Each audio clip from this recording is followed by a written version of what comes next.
Hello everyone, welcome to the Rudra classes. So we are back with the facts from the Hindu for UPSC prelims of 26 जून 2020. तो ये है हमारा facts from the Hindu UPSC prelims के लिए और ये है आज के डेट का 26 जून 2020 का।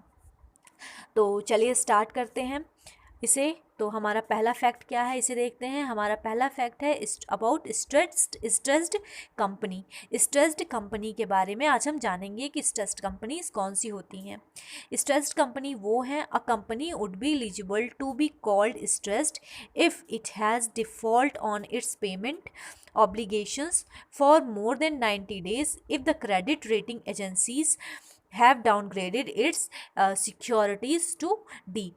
और 90 डेज़ तक उसके पेमेंट्स का डिफ़ॉल्ट है और उसके जो भी सिक्योरिटीज़ हैं उन्हें डाउनग्रेड कर दिया गया है और उन्हें डी रेटिंग दे दी गई है, क्रेडिट रेटिंग उसकी डी हो गई है।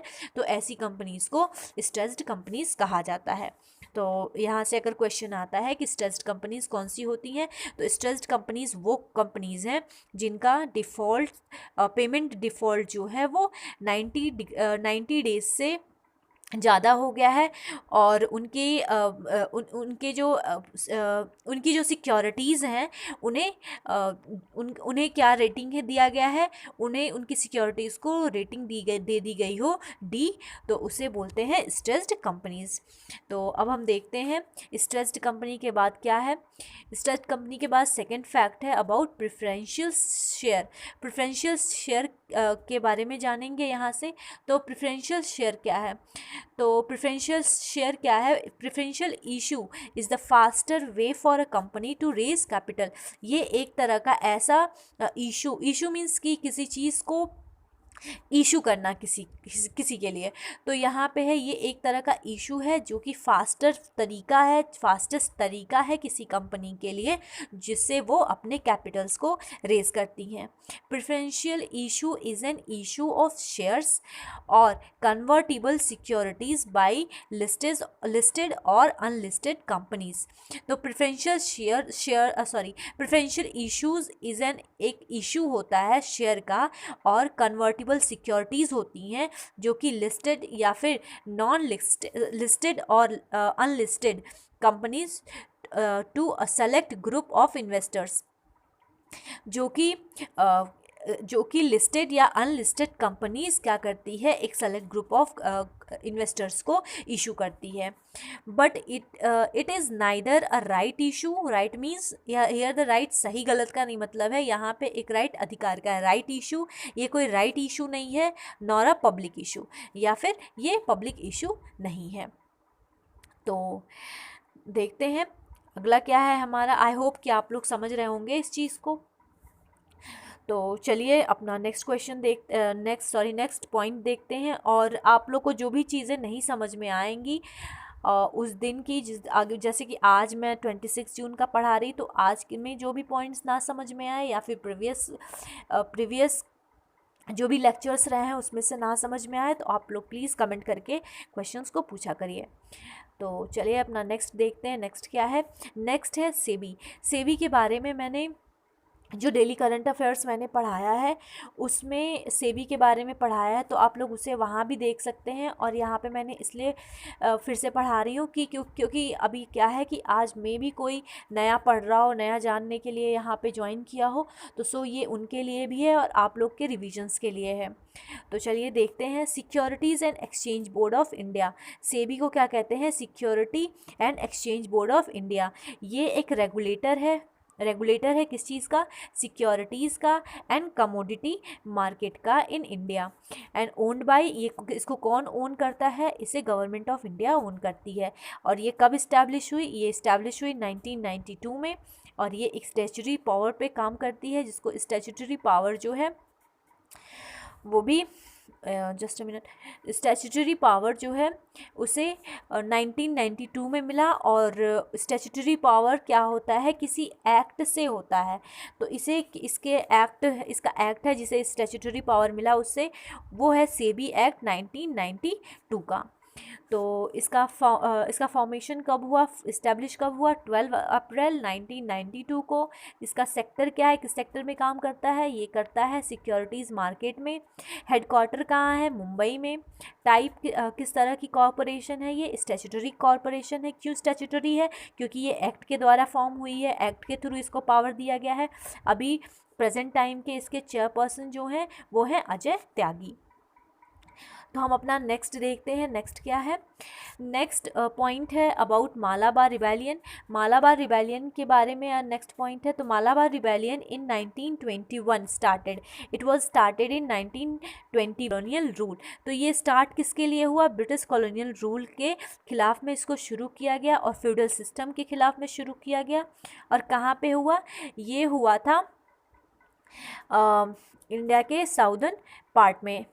तो यहाँ पे ये साउदर्न मालाबार में, यहाँ पे मालाबार यहाँ पे है, यहाँ पे ये शुरू हुआ बट इंडेड इसका ये ख़त्म कैसे हुआ, ये एक कम्युनल वायलेंस के रूप में लास्ट में चेंज हो गया, जो कि ब्रिटिश और लोगों के बीच में ना रह के ये हिंदू मुस्लिम के तरह से हो गया। और इसका ये इस तरह से ख़त्म हुआ, एक कम्युनल वायलेंस हो गया लास्टली ये। तो यहाँ से हमें क्या जानने को मिला, ये कब शुरू हुआ, 1921 में। कहाँ पे शुरू हुआ, साउदर्न मालाबार में शुरू हुआ। ये कम्युनल वायलेंस के तौर पे ख़त्म हो गया। और किसके खिलाफ शुरू हुआ था, ये शुरू हुआ था ब्रिटिश कॉलोनियल रूल के खिलाफ और फ्यूडल सिस्टम के खिलाफ शुरू हुआ था। तो चलिए नेक्स्ट देखते हैं। नेक्स्ट है हमारा जल जीवन मिशन के बारे में। तो यहाँ पे जल जीवन मिशन के बारे में जानेंगे। ये जो है ये सेंट्रल गवर्नमेंट इनिशिएटिव है अंडर मिनिस्ट्री ऑफ जल शक्ति मिनिस्ट्री के अंडर में ये सेंट्रल गवर्नमेंट की इनिशिएटिव है। इसका एम क्या है, इसका एम मुझे बहुत अच्छा लगा, आप लोग भी देखिएगा इसे। Ensure access of piped water for every household in India. तो इंडिया में जो भी हाउस होल्ड हैं, जितने भी हाउस होल्ड हैं, उन सभी हाउस होल्ड में इस पानी को पाइप के थ्रू हर एक घर में पहुंचाया जाएगा। The mission's goal to provide to all household in rural India safe and adequate water through individual household tap connection by 2024। तो 2024 तक रूरल इंडिया में सेफ और एडिक्वेट वाटर पहुंचा दिया जाएगा थ्रू पाइप, और हर एक घर में एक टैब होगा इस जल जीवन मिशन के थ्रू। तो नेक्स्ट देखते हैं, नेक्स्ट है तडोबा अंधेरी टाइगर रिजर्व कहाँ है। तो Tadoba Andhari tiger reserve is situated in Maharashtra. तो ये कहाँ पे है, महाराष्ट्र में है। तो चलिए नेक्स्ट देखते हैं क्या है। नेक्स्ट में हम जानेंगे अबाउट यूजीसी के बारे में यहाँ पे जानेंगे। यूजीसी क्या है, यूजीसी को बोलते हैं यूनिवर्सिटी ग्रांट कमीशन। ये यूनिवर्सिटी ग्रांट कमीशन इसको कहा जाता है। ये एग्जिस्टेंस में कब आया, 28 दिसंबर 1953 में आया। एंड ये स्टैट्यूटरी ऑर्गेनाइजेशन बन गया ऑफ गवर्नमेंट ऑफ इंडिया में। और गवर्नमेंट ऑफ इंडिया के अंडर में ये एक स्टैट्यूटरी ऑर्गेनाइजेशन किस एक्ट के थ्रू बना, ये बना था एक्ट ऑफ पार्लियामेंट इन 1956। 1956 में इसे एक स्टैट्यूटरी ऑर्गेनाइजेशन बनाया गया। लेकिन ये बना कब, ये 1953 में बना था और स्टैट्यूटरी ऑर्गेनाइजेशन इसे 1956 में बनाया गया। और ये होता किस लिए है, ये होता है determination maintenance of standards of teach examination research in university education. Research जो भी कुछ यूनिवर्सिटी एजुकेशन में होता है उसके लिए ये काम करता है।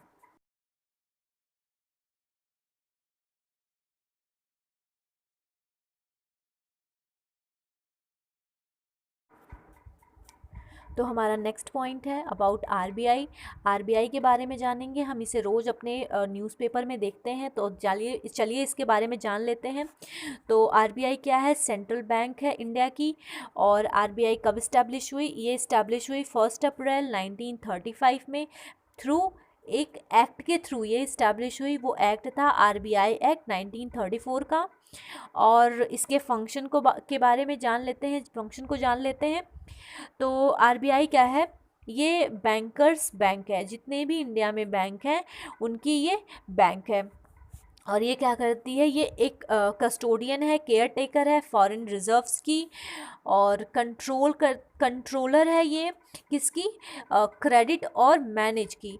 वो क्या है, वो क्रेडिट और मैनेज क्या करना है, print and supply of currency notes in the country, country में जो भी करेंसी नोट प्रिंट हो रही है, सप्लाई हो रही है, उसे ये एज अ कंट्रोलर वर्क करता है, और उसमें क्या करता है, क्रेडिट करता है और मैनेज करता है। So this that's all from today's facts, and please do like, share and subscribe. Stay safe, stay healthy.